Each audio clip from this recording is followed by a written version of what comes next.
teman-teman semua, kembali lagi dengan aku. Di video kali ini kita bakalan membahas lagi tentang tes kompetensi teknis kebidanan, teman-teman. Jadi nanti hari Senin besok itu bakalan aku bahas soal-soal dari sosiokultural, teman-teman. Oke, tanpa lama-lama kita langsung aja ke soalnya. Tapi sebelum ke soalnya, jangan lupa di like, comment, subscribe, dan nyalakan lonceng notifikasinya supaya kalian gak ketinggalan video terbaru dari aku. Oke, kita lanjut ke soal nomor satu. Bidan mendatangi keluarga seorang balita perempuan usia 4 tahun yang selalu menderita penyakit diare setiap bulannya. Hal ini terjadi sejak balita berusia 3 tahun. Setelah dilakukan pemantauan, keluarga tersebut tidak menggunakan air bersih dan membuang sampah tidak pada tempatnya. Pendidikan kesehatan yang dapat diberikan bidan pada keluarga tersebut adalah A. Istirahat yang cukup, B. Pengobatan diare, C. Pola makan gizi seimbang, D. Pola hidup bersih dan sehat, E. Penyediaan tempat sampah.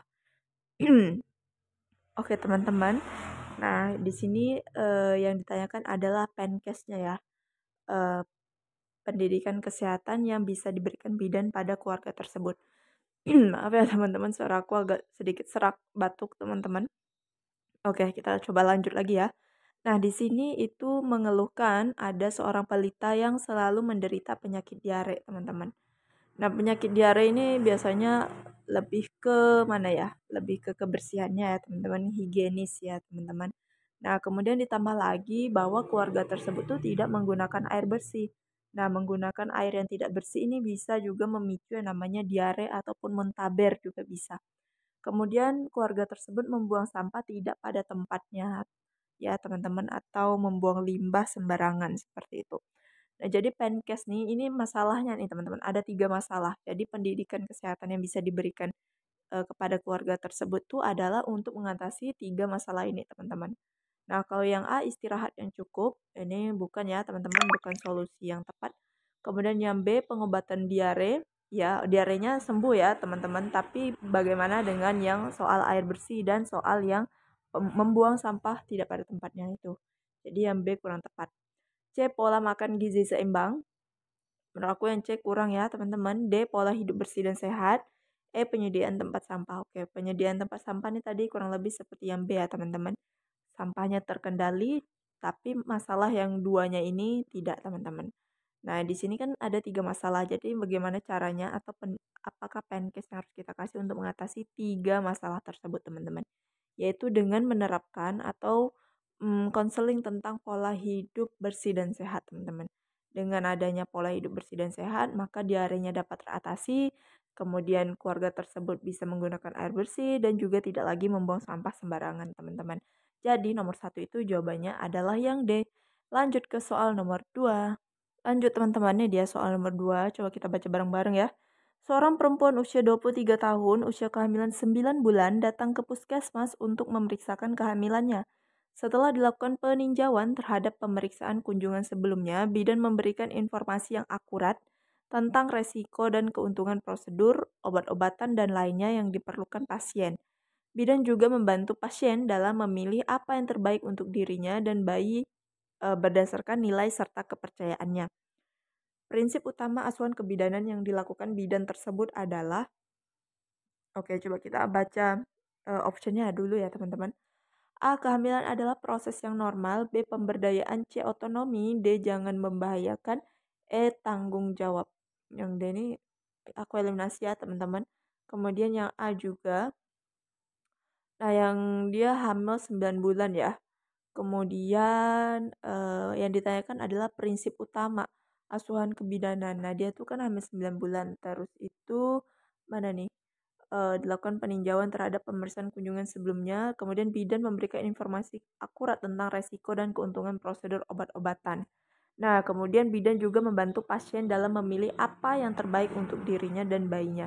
Nah, di sini berarti bidan menyerahkan lagi nih kepada sudah membantu si pasien tersebut untuk memilih yang terbaik untuk dirinya, tapi si bidannya itu mengembalikan lagi kepada ibunya setelah diberikan ilmu atau edukasi ya, teman-teman. Nah, di sini tuh bidan menganut prinsip utama yaitu otonomi, teman-teman. Nah, otonomi itu adalah prinsip yang semuanya itu adalah dalam memilih apapun untuk kebaikan pasien itu adalah hak pasien, teman-teman. Jadi, terserah mereka mau milih yang apa, yang penting kita udah kasih edukasi yang terbaik gitu teman-teman. Nah itu jadi prinsip yang sedang dipegang oleh bidan ini itu adalah prinsip otonomi teman-teman. Gitu ya, jadi nomor 2 itu jawabannya adalah yang C teman-teman. Kita lanjut ke soal nomor 3. Oke teman-teman, ini dia soal nomor 3. Coba kita baca bareng-bareng ya. Bidan usia... Maaf ya teman-teman. Aku lupa matiin notifikasinya. Oke, coba kita lanjut lagi ya. Semoga kalian konsentrasinya nggak kemana-mana. Oke, bidan usia 24 tahun bekerja di sebuah desa dan bekerja selama 2 bulan. Bidan tersebut melakukan pendataan dan ditemukan banyak ibu bersalin dengan komplikasi karena tidak memiliki biaya untuk persalinan. Desa tersebut juga mengalami kekurangan donor darah dan transportasi kesehatan untuk merujuk pasien komplikasi kehamilan ke rumah sakit terdekat, serta rendahnya partisipasi suami dalam proses persalinan istrinya. Tindakan yang dilakukan bidan untuk menyikapi kasus tersebut adalah, oke, di sini tuh ada seorang bidan desa ya. Dia kerja sekitar 2 bulan. Nah, di desanya tempat dia bekerja itu banyak sekali ditemukan ibu bersalin dengan komplikasi. Penyebabnya apa? Pertama, tidak punya biaya. Kemudian juga desa tersebut mengalami kekurangan donor darah, transportasi juga. Kemudian apalagi rendahnya partisipasi suami dalam persalinan istrinya. Nah, ini tuh banyak banget masalahnya. Jadi tindakan yang bisa dilakukan oleh bidan untuk menyikapi ini tuh adalah dia harus mengkoordinasikan kepada atau bersama tokoh masyarakat untuk membentuk apa teman-teman? Desa siaga teman-teman ya. Apa itu desa siaga? Desa siap antar jaga ya teman-teman. Nah jadi ini bidan desanya harus melakukan koordinasi dulu nih sama tokoh masyarakatnya untuk membentuk sebuah desa siaga sehingga nggak ada lagi itu yang namanya kekurangan biaya. Kalau kekurangan biaya itu bisa dengan bantuan tabulin ya teman-teman. Kemudian donor darah, kemudian ada transportasi, yaitu biasanya ambulan ya, ambulan siaga. Kemudian itu, maaf teman-teman suaraku. Kemudian itu ada juga supaya suaminya itu juga siaga ya dalam proses persalinan istrinya. Maka harusnya dibentuklah yang namanya desa siaga. Kenapa tidak tabulin, suami siaga, donor darah, ambulan siaga? Nah ini tuh hanya untuk memecahkan satu masalah teman-teman. Contohnya tuh seperti ini. Dia nggak ada transportasi untuk merujuk ke fasilitas yang lebih tingkat tinggi ya teman-teman. Yaitu kalau nggak ada berarti kita membentuk ambulans siaga teman-teman. Nah itu untuk memecahkan satu masalah aja. Sedangkan di sini kan banyak masalah teman-teman. Makanya lah dibentuk yang namanya desa siaga. Nanti di desa siaga itu ada tuh di dalamnya ada untuk membentuk tabulin, kemudian membentuk suami siaga, kemudian tempat donor darah, kemudian membangun ambulans siaga juga, seperti itu teman-teman. Makanya dibentuklah dulu namanya desa siaga untuk apa ya, mengatasi semua masalah-masalah yang ada di desa ini teman-teman. Gitu ya, jadi nomor 3 itu jawabannya adalah yang C. Kita lanjut lagi ke soal nomor 4. Oke teman-teman, lanjut ke soal nomor 4, kita baca bareng-bareng. Hal yang dapat mempengaruhi ibu tidak menyusui, kecuali, oke, apa nih kira-kira yang dapat mempengaruhi ibu sehingga dia tidak bisa atau tidak mau menyusui, teman-teman. Tapi ada kecualinya ya, teman-teman. Nah, kita lihat yang option A, kesibukan bekerja atau kesibukan sosial lainnya yang menjadikan gaya hidup ibu berubah. Oke, sibuk bekerja juga bisa ya, penyebab dari ibu jadi terhambat nih untuk menyusui ya teman-teman. Padahal kan sekarang bisa ya ASINya itu diperas atau dipompa kemudian disimpan di dalam freezer ya teman-teman. Mungkin dia nggak mau ribet jadi dia milihnya lebih ke sufor seperti itu. Nah ini tuh bisa ya, ini pengaruh juga nih. Jadi yang A bukan. B, ketakutan akan kehilangan daya tarik seorang wanita. Nah ini juga bisa nih teman-teman. Kenapa? Biasanya tuh kalau ibu-ibu menyusui kan pasti nanti payudaranya kendor ya teman-teman. Jadi itulah dia takutnya seperti itu. Kalau payudaranya kendor jadi kayak kehilangan keseksiannya lah ceritanya kayak gitu teman-teman ya. Nah jadi itu kayak nggak pede kayak gitu. Jadi yang B juga aku eliminasi. C. Penyuluhan tentang dukungan dan manfaat pemberian ASI yang diberikan oleh tenaga kesehatan kurang. Nah ini juga nih, dari tenaga kesehatannya kurang memberikan edukasi tentang manfaat pemberian ASI teman-teman ya. Jadi si ibunya itu udahlah kurang pengetahuan, tenaga kesehatannya juga kurang informatif teman-teman. Nah, jadilah ibu tersebut tidak mendapatkan updatean ilmu terbaru, teman-teman. Jadi pikiran dia ASI sama sufor tuh sama aja, sama-sama susu gitu ya. Padahal kan lebih bagus ASI ketimbang sufor, teman-teman. Karena anak ibu bukan anak sapi ya, teman-teman. Gitu. Jadi nomor yang C itu aku eliminasi.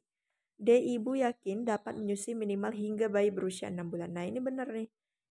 Yakin nih dari hatinya aja udah yakin kalau dia tuh bisa, pasti bisa nyusuin bayinya sampai usia 6 bulan secara eksklusif, teman-teman. Nah, ini bukan merupakan pengaruh ibu yang tidak menyusui ya, teman-teman. Jadi yang D itu bukan. Ini yang D itu adalah jawabannya. Coba kita keep dulu, kita lihat yang E. Penerangan yang salah dari petugas kesehatan. Nah, yang E tadi ini sama dengan yang C, teman-teman. Gitu ya. Jadi yang kecualinya adalah yang D. Yang D ya, teman-teman. Oke, berarti nomor 4 jawabannya adalah yang D. Kita lanjut lagi ke soal yang terakhir. Oke, lanjut. Iya, ini dia soal yang terakhir. Teman-teman, kita coba baca bareng-bareng. Hal yang dapat mempengaruhi produksi ASI adalah A. Makanan yang dikonsumsi oleh ibu. B. Pada saat menyusui, ibu harus dalam keadaan tenang. C. Perawatan payudara yang baik dapat merangsang produksi ASI. D. Jawaban A, B, C tidak benar. E. Jawaban A, B, dan C benar. Oke, apa aja sih hal-hal yang bisa mempengaruhi produksi ASI, teman-teman? Coba komen di kolom komentar ya. Nah, yang A tadi makanan yang dikonsumsi ibu. Ya, makanan apa yang dikonsumsi oleh ibu ini sangat mempengaruhi produksi ASI. Makanya pada ibu-ibu nifas, teman-teman, itu tidak dianjurkan untuk apa ya namanya? Pantangan makanan itu nggak ada ya, teman-teman, kecuali seperti yang mungkin asam atau pedas karena takut nanti bayinya mencret, teman-teman. Untuk daging, telur, ikan, ayam itu nggak ada masalah, sayur apapun nggak ada masalah. Bahkan tuh ada ya kalau di daerah aku saking dia takut kenapa-napa katanya darah putihnya naik. Jadi selama 40 hari itu, teman-teman, mereka tuh cuman makan nasi putih dengan kuah bayam. Nah, kayak gitu kan berpengaruh nih sama produksi ASINya. ASINya jadi nggak lancar. Jadi nutrisi atau kandungan gizi yang ada di ASINya itu tuh apa ya, teman-teman? Nggak ada kayak gitu. Jadi kayak air biasa aja kayak gitu. Jadi bayinya juga pasti rugi. Nah, itu. Jadi tapi kalau misalnya makanan yang dikonsumsi ibu tuh baik seperti ayam, ikan, tempe, tahu, telur, sayur bayam dan sebagainya, itu malah hasilnya lebih bagus. Bahkan nanti lancar dan juga banjir ya, teman-teman, gitu. Nah, jadi makanan juga ada pengaruhnya terhadap produksi ASI. Yang B, pada saat menyusui, ibu harus dalam keadaan tenang. Nah, benar nih. Kalau ibunya depresi, stres, itu pengaruh juga ke produksi ASI, teman-teman. Soalnya kan hormon ya. Nah, itu jadi takut menghambat hormon-hormon ASI tersebut, teman-teman. Gitu. Kalau yang C, perawatan payudara yang baik dapat merangsang produksi ASI. Nah, ini perawatan payudara, kemudian pijat payudara juga ya, teman-teman. Kalau misalnya payudaranya tidak dirawat, kemudian kan biasanya kalau habis menyusui itu ada kayak sisa-sisa susu ya di putih ibu. Jadi itu harus dibersihkan karena takutnya bakalan tersumbat, teman-teman. Kalau udah tersumbat pasti ASI mau keluar susah, kemudian itu juga pasti bengkak ya, teman-teman, bendungan ASI, kemudian bisa kalau tidak tertangani bisa jadi mastitis, makin lanjut bisa jadi abses, teman-teman. Nah, itu pengaruh juga ke produksi ASI nantinya gitu. Oke, gitu ya. Berarti yang A, B, C ini mempengaruhi produksi ASI semua, teman-teman. Berarti jawaban A, B, dan C itu benar ya. Jadi nomor 5 atau nomor yang terakhir itu jawabannya adalah yang E. Oke, teman-teman, segitu dulu 5 soal dari aku. Semoga bisa membantu kalian dan bisa dimengerti. Kalau kalian merasa ada yang kurang jelas, boleh komen di kolom komentar, kita bahas ataupun kita diskusi bareng-bareng. Oke, teman-teman, segitu dulu dari aku. Jangan lupa di like, comment, subscribe, dan nyalakan lonceng notifikasinya supaya kalian gak ketinggalan video terbaru dari aku. Dan juga jangan lupa di-share ke semua sosial media yang kalian punya supaya teman-teman kalian bisa belajar bareng aku. See you next video. Bye-bye.